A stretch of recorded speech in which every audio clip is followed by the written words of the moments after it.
Bonsoir Olivier Dussopt, Bonsoir. merci beaucoup de nous avoir rejoints. Vous êtes le ministre du Travail, du Plein Emploi et vous avez du travail sur la planche en cette journée de 1er mai. Peut-être juste un mot de réaction à cette déclaration très véhémente du syndicaliste policier. Il y a eu du laxisme avec l'ultra-gauche du gouvernement ? Je crois qu'il n'y en a pas et le gouvernement est pleinement mobilisé sous l'autorité du président de la République et derrière le ministre de l'Intérieur, Gérald Darmanin. Mais peut-être deux réactions par rapport à la journée, ce que j'ai entendu depuis le début de l'émission. D'abord pour dire à la fois la reconnaissance et le soutien aux policiers blessés.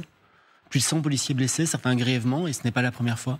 Ce sont des hommes et des femmes qui, très souvent, viennent de milieux populaires, de familles qui ne sont pas des familles riches de notre pays, qui s'engagent et qui servent la République et qui la servent pour protéger les personnes et les biens. Et qui, aujourd'hui, mais ce n'est pas nouveau malheureusement, prennent des pavés, des cocktails Molotov. On a tous vu des images choquantes. Puis peut-être une deuxième pensée aussi, parce que au-delà des violences qu'on a vues qui sont inacceptables et qui viennent détruire des biens, mais derrière les biens, détruire aussi des vies, remettre en cause des emplois.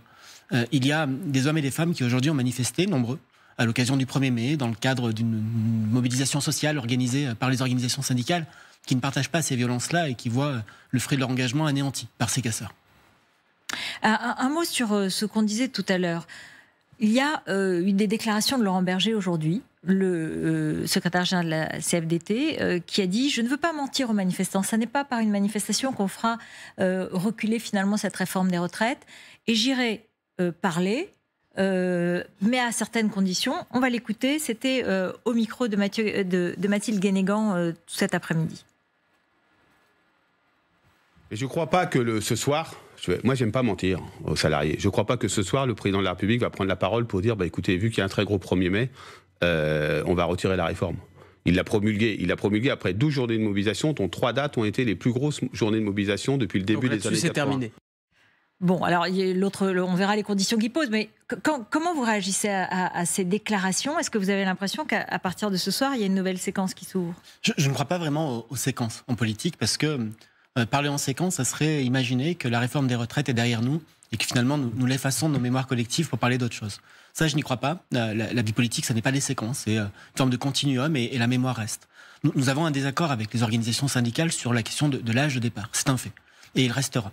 Mais je crois utile que nous puissions continuer, ou reprendre plus exactement le dialogue sur un certain nombre de sujets. Lorsque Laurent Berger fait cette déclaration, je n'ai pas à la commenter particulièrement, ni à l'apprécier. Cela correspond finalement à ce qu'il avait dit déjà, à ce que d'autres organisations syndicales, d'autres responsables syndicaux ont dit, lorsqu'il y a quelques semaines, ils ont fait savoir au gouvernement, à la Première ministre, au président de la République, qu'il y aurait un moment où le dialogue allait reprendre sur des sujets qui sont soit à notre initiative, celle du gouvernement, soit à leur initiative. Qu'est-ce que vous lui proposez très concrètement? Donnez-nous une idée ils avaient parlé d'une proposition. D'essence, et je crois que nous le respectons. Et il y a des choses qui sont portées aujourd'hui par les partenaires sociaux.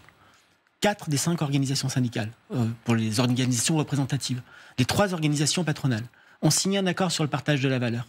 Personne ne donnait cher de cet accord il y a quelques mois, quand j'ai adressé aux partenaires sociaux le document d'orientation qui lançait la négociation. Il est signé. Nous allons le transposer. Pour le transposer intégralement et fidèlement, il est utile qu'il y ait des points de discussion. Les partenaires sociaux discutent actuellement, et l'issue de leur discussion est dans quelques semaines, d'un accord sur la gouvernance de la branche accident du travail et maladies professionnelles. Si cet accord aboutit, et je le souhaite, voyons-nous pour voir comment nous l'inscrivons dans la loi. Il y a des mesures, des idées, des pistes qui ont été évoquées lors des assises du travail, auxquelles tout le monde a participé, c'était ouvert.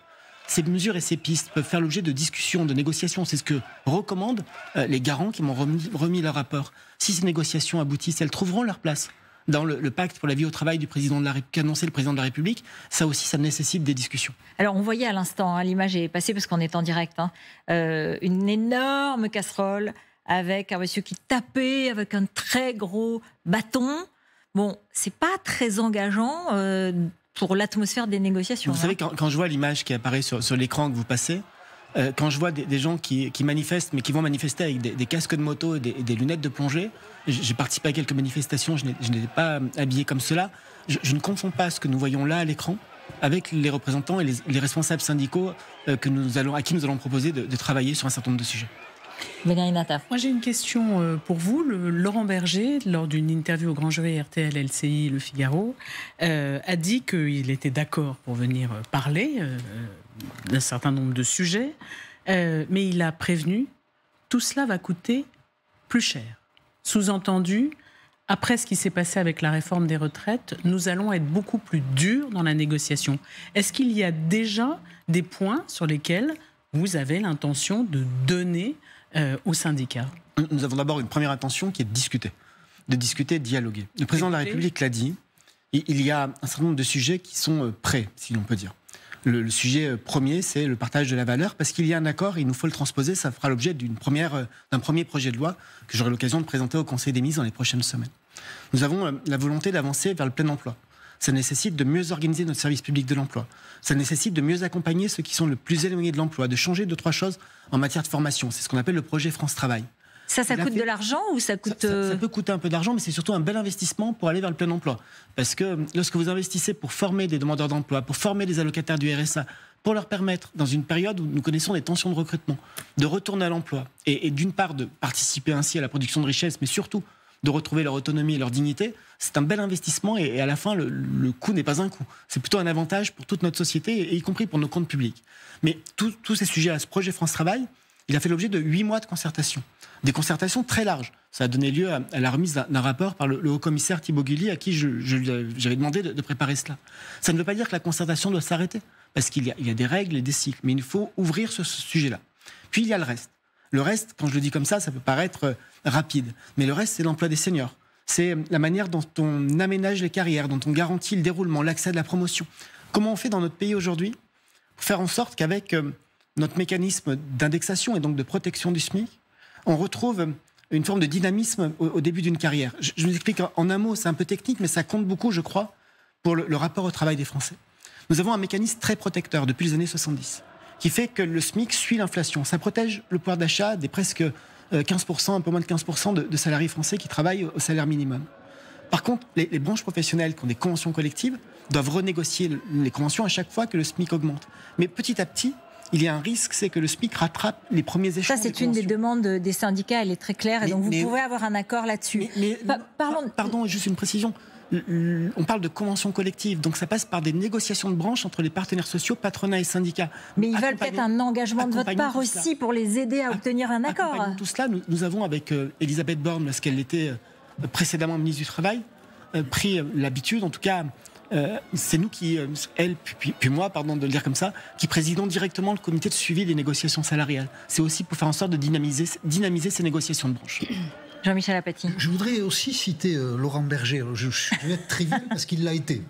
J'en suis désolé. Il a dit cet après-midi, moi les 100 jours ça me gonfle. Je ne sais pas à quoi ça correspond. Vous savez, vous, à quoi ça correspond, les 100 jours ? Les 100 jours, figurez-vous, n'y voyez pas de malice, mais c'est une question que Geoffroy Roux de Bézieux, pour le MEDEF, avait posée au président de la République il y a 15 jours. Mais les 100 jours, c'est un horizon gouvernemental. C'est qu'est-ce que faisons-nous pendant ces 100 jours jusqu'au 14 juillet, ça fait 100 jours, et ça n'était pas forcément une opération de promotion du livre de Ludovic Vigogne, et pourtant ça y ressemble. Hein. Mais ce sont 100 jours pendant lesquels il y a un certain nombre de chantiers prioritaires qu'il faut mettre en avant, sur lesquels il faut travailler.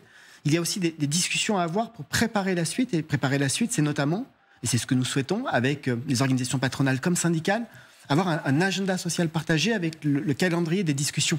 C'est ça les 100 jours. Quand les partenaires sociaux nous disent 100 jours, ça n'est pas suffisant pour négocier, 1000 fois oui. Et je dis d'autant plus facilement oui que dans la loi, dans le Code du travail.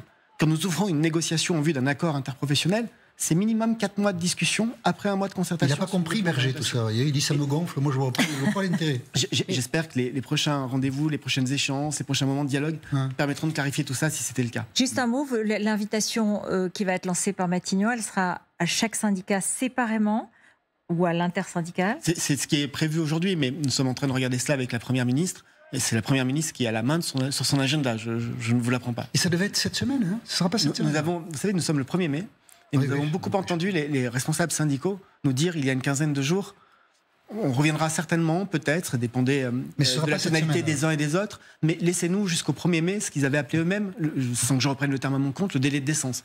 Donc tout ça n'est pas à quelques jours près. Mais M. Miss, moi je n'ai pas bien compris. Alors, les sujets dont vous pouvez discuter ou sur lesquels vous pouvez négocier, donc quel est le bon mot ? Et deuxièmement, est-ce que c'est vous qui établissez la liste ou est-ce que vous acceptez d'ajouter sur la liste que vous avez préparée les sujets et les demandes que les syndicats vous, évidemment, présenteront les uns après les autres ou ensemble. Deux précisions, mais là aussi, pardon, de revenir au droit. Il y a un certain nombre de sujets que le gouvernement peut porter. C'était le cas de la réforme des retraites, ce sera demain le cas de la réforme France Travail, et qui, dans le Code du travail, doivent faire l'objet de concertations avec les partenaires sociaux, syndicats et patronat. Vous ne pouvez pas faire autrement, donc c'est réglé. Ce sont des concertations. Et puis il y a des sujets qui sont définis à l'article L1 du Code du travail, qui eux font l'objet de négociations. Par exemple, lorsqu'on prend la question de l'indemnisation de l'assurance chômage, c'est une prérogative réservée des partenaires sociaux, et le gouvernement ne peut se substituer à eux que s'il y a échec de la négociation. Nous, ce que nous proposons, et ce que le président de la République a proposé lors de la première rencontre qu'il a organisée, et ce qui sera très certainement confirmé lors de la prochaine, c'est de dire aux partenaires sociaux, il y a un certain nombre de sujets sur lesquels vous nous avez dit votre intérêt. C'est par exemple le cas de l'emploi des seniors. Donc, allez-y, négociez. Et quand je négocier, vous dites bien négocier. Et quand je fais cette précision-là, il faut avoir en tête que lorsqu'on parle de négociation dans le champ du dialogue social, qui dit négociation, il y a à la fin conclusion d'un accord qui veut être majoritaire. Qui peut signer un accord majoritaire? Ceux qui sont représentatifs, c'est-à-dire les organisations syndicales et patronales. Le gouvernement n'a de rôle dans cette procédure que pour fixer un cadre, un document d'orientation, et à la fin, dire si le résultat de la négociation lui convient, comment il le transpose dans la loi. Et nous avons dit, nous le prouvons avec le partage de la valeur, que si il y a accord, nous transposons. Vous pouvez faire ça, par exemple, juste sur l'emploi des seniors, vous pouvez dire, OK, les partenaires sociaux, négocier, et nous, on voit après ce qui se passe. Si vous avez un accord, on le prend. Ça peut être le cas, et lorsque nous avons reçu à l'Élysée, avec le président de la République, les organisations patronales, c'est un des sujets qui a été abordé. Pas seulement sous l'angle du CDI senior que le Sénat souhaitait pendant la réforme des retraites, pas seulement sous l'angle de l'index, mais il y a des questions de formation. Nous savons que les salariés de plus de 50 ans ont moitié moins accès à la formation continue que les salariés de moins de 50 ans. Soit parce qu'eux-mêmes considèrent que finalement, à quelques encablures de la retraite, c'est peut-être moins utile, moins opportun, soit parce que leurs employeurs considèrent la même chose, considérant que l'investissement serait peut-être moins intéressant. Ce qui est faux. Tous les chiffres le démontrent. Il faut former les seniors, il faut continuer à former. C'est une des garanties du maintien dans l'emploi. Il y a des difficultés parfois de reprise d'emploi. Les seniors qui perdent leur emploi sont souvent rémunérés lorsqu'ils perdent l'emploi, à la fois à la hauteur de leurs compétences, de leurs fonctions, mais aussi de l'ancienneté dans l'entreprise. Quand ils trouvent un nouvel employeur, le nouvel employeur ne reprend pas forcément en compte l'ancienneté. Quand ils en retrouvent un, parce que c'est aussi une des questions. L'intérêt de la formation. Garder un senior et puis qu'un senior soit embauché. Les deux enjeux. Juste peut-être avec vous, Ludovic, la question c'est le contexte politique. Le contexte politique, c'est pas de majorité à l'Assemblée nationale et c'est un président très critiqué. Oui, on ne voit pas bien les marges de manœuvre effectivement qu'a le président en raison de cette majorité absolue. Et d'ailleurs, une question très précise à ce propos. Le 8 juin, normalement, une proposition de loi du groupe Lyotte doit être examinée à l'Assemblée pour revenir sur cette réforme des 64 ans. Est-ce que vous craignez qu'elle soit adoptée? Pour toutes les raisons que vous avez évoquées, il y a forcément un risque. Parce que nous sommes dans une majorité relative. Je note que la majorité relative ne nous a pas empêché de voir adopter, de faire adopter par le Parlement presque 30 textes. Il n'y en a que 3 pour lesquels nous avons eu recours au 49.3, la loi de finances pour 2023, la loi de financement de la sécurité sociale pour 2023 et la réforme des retraites. C'est la démonstration que sur tous les autres sujets, nous avons trouvé des majorités. Il y a un texte qui est inscrit par un groupe d'opposition. C'est une manière de refaire le match, finalement. Il y a un défaut principal, ou en tout cas une faiblesse, une fragilité principale à ce texte. C'est qu'il ne propose rien en réalité. Il ne nous dit pas comment nous faisons pour faire face à un déficit qui sera 12,5 milliards en 2027, mais est-ce qu'il à peut 15 passer milliards en 2030. Olivier Dussopt, soyons francs, est-ce qu'il peut passer ce texte? Je ne le souhaite pas, évidemment. Mais c'est possible. Nous sommes dans une majorité relative, donc nous allons mobiliser, convaincre que le choix du non-choix, le choix du statu quo, est un choix dangereux pour les retraites. Et essayer de convaincre notamment les Républicains? Tout le monde. Tout le monde. Et l'agence Fitch, ça va coûter cher tout ça. C'est l'agence de notation qui a dégradé la situation française. L'agence dit le climat social est tellement mauvais, et au fond le gouvernement a été tellement maladroit, puisqu'il parle d'impasse politique, c'est un jugement sévère, que le risque, c'est que le gouvernement maintenant cède beaucoup aux organisations syndicales et que l'achat de la paix sociale coûte très cher. Bruno Le Maire l'a dit, nous ne partageons pas une vision assez pessimiste de cette agence.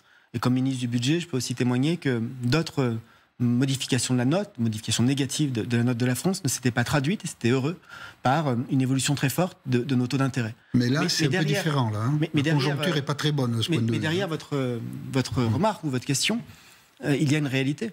Et une réalité que nous devons tous regarder en face. Nous pouvons considérer que évoluer dans un monde financiarisé, finalement dans un contexte économique international, avec une économie de marché ouverte, n'est pas une bonne chose. Sauf que c'est la réalité. C'est la réalité telle que nous la vivons. Et je disais, j'ai été ministre du Budget pendant un peu plus de 2 ans. je peux vous assurer que la première chose que je regardais le matin, c'était à quel taux la France avait financé à la fois le fonctionnement de l'État, parce que derrière ce taux, c'était aussi le taux auquel se finançaient les entreprises. Et donc, on peut considérer que ce modèle financier, que cette importance donnée au marché financier, ne sont pas de bonnes choses. Et inventer ou imaginer un autre modèle. Personne ne nous a dit comment passer d'un modèle à l'autre, et personne ne nous a dit comment... Mais ça va vous contraindre dans la période, là ? Ça nous oblige à la fois à continuer à travailler, à continuer à faire preuve de sérieux, et à faire en sorte que les réformes puissent être menées à bien. Dans toutes les fonctions que j'ai... Mais est-ce que vous dépenserez beaucoup d'argent, soyons j'ai envie de dire, soyons cash, comme après les Gilets jaunes. Est-ce que vous allez rouvrir l'échiquier ? Peut-être qu'il est utile de rappeler que pour la première fois, un tiers des résultats financiers d'une réforme des retraites est consacré au financement de mesures sociales et d'accompagnement. Sur les 18-19 milliards d'euros que rapporte la réforme en 2030, 7 milliards un peu moins de 7 milliards sont consacrés à des mesures sociales. Rappelons-nous qu'en 2010, la dernière réforme modifiant l'âge de départ, c'était 1,5 milliard sur 30 milliards. Donc il n'y a pas de comparaison possible. Par contre, il nous faut être malgré tout prudent en matière budgétaire, et je reprends quelques habitudes que j'avais quand j'étais à Bercy, parce que je dis, dans toutes les fonctions que j'ai pu occuper, que ce soit au gouvernement et comme maire, j'ai eu la chance d'être maire de ma ville pendant presque 10 ans. Il y a une chose dont je suis sûr, c'est que le caractère sain, la salubrité des finances publiques, leur équilibre, leur robustesse sont des conditions pour agir. Les maires, quand ils gèrent une commune, comme les membres du gouvernement, ne se couchent pas le soir en dormant plus ou moins bien s'il y a une virgule qui a changé dans leur budget. Par contre, ces équilibres budgétaires, c'est à la fois la capacité à faire, et c'est la capacité que nous laissons à nos successeurs de pouvoir faire, d'où l'importance qu'il y a à toujours faire preuve de sérieux. Alors on va regarder les sondages, les derniers sondages de l'IFOP. C'est une chute de popularité d'Emmanuel Macron assez spectaculaire. 47% de très mécontents et 75% au total de mécontents selon le sondage IFOP. C'est quand même coûteux en image pour le président qui, quand même, à chaque fois qu'il se déplace, doit finalement ne pas dire où il va. C'est difficile pour les ministres de se déplacer. Il y a une atmosphère un peu délétère. Et puis surtout, on ne voit pas ce qu'il y a devant. Vous voyez, vous, devant ? Devant, je le disais, c'est la reprise du dialogue et un certain nombre de projets. Mais je dis un mot sur les chiffres que vous annoncez. Le président de la République savait que cette réforme serait impopulaire et savait qu'il aurait ce prix à payer. Mais c'est une réforme de responsabilité, c'est une réforme nécessaire. Et je pense que j'appartiens, et nous sommes nombreux à appartenir à une génération qui sait trop les dégâts que cause le fait de tout remiser, de tout renvoyer à plus tard, de mettre la poussière sur le tapis. Tous les petits renoncements qui font qu'à la fin, les systèmes peuvent s'écrouler. Ce que nous faisons là, c'est garder le système de retraite. Et pourquoi nous voulons garder un système de retraite fort ? Parce que ce sont ceux qui sont les plus fragiles, qui en ont le plus besoin. Mais un système de retraite fort, mais un président faible et un gouvernement faible, parce que c'est ça la situation. Il va falloir que nous redressions tout cela, effectivement. Oui, c'est compliqué, quoi. Mais si c'était facile, je ne serais pas là. Mais il va falloir effectivement redresser. Si la proposition de loi abrogeant votre texte sur les retraites était votée, vous serez quand même dans un sacré pétard. À l'Assemblée. Oui, il y a un process après, il y a le Sénat, etc. Mais nous ne nous plaçons pas dans cette situation. Ça sera un énorme Permettez-moi de ne pas me mettre dans cette perspective. Politique, mais c'est quand même énorme. Ce serait énorme. On recommence tout. Je ne crois pas, parce que je l'ai dit, il y a une procédure parlementaire et l'adoption à l'Assemblée ne vaut pas adoption du texte. Mais nous ne sommes pas dans cette perspective. Pardon, Monsieur le Ministre, mais quand on voit les chiffres que Ruth vient de rappeler, qu'a fait l'IFOP, les 47% de très mécontents, les 75% de mécontents, vous voyez l'état du pays. Vous êtes inquiet ? Vous pensez que vous pouvez renverser l'impopularité dont le gouvernement et le président sont victimes ? Il faut rester concentré, il faut rester vigilant. Oui, non, mais pas forcément inquiet, mais concentré, vigilant et continuer à expliquer d'une part que ce que nous faisons est nécessaire, mais aussi continuer à expliquer que ce que nous allons faire est utile. La bataille pour le plein emploi et la réussite pour le plein emploi, c'est à portée de main. C'est la première fois qu'on est dans cette situation-là depuis plus de 40 ans.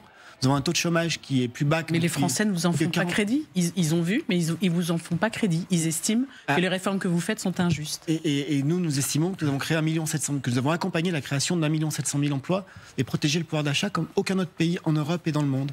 Peut-être que nous ne le disons pas assez, mais nous allons continuer à le répéter. Merci beaucoup. Merci Olivier Dussopt.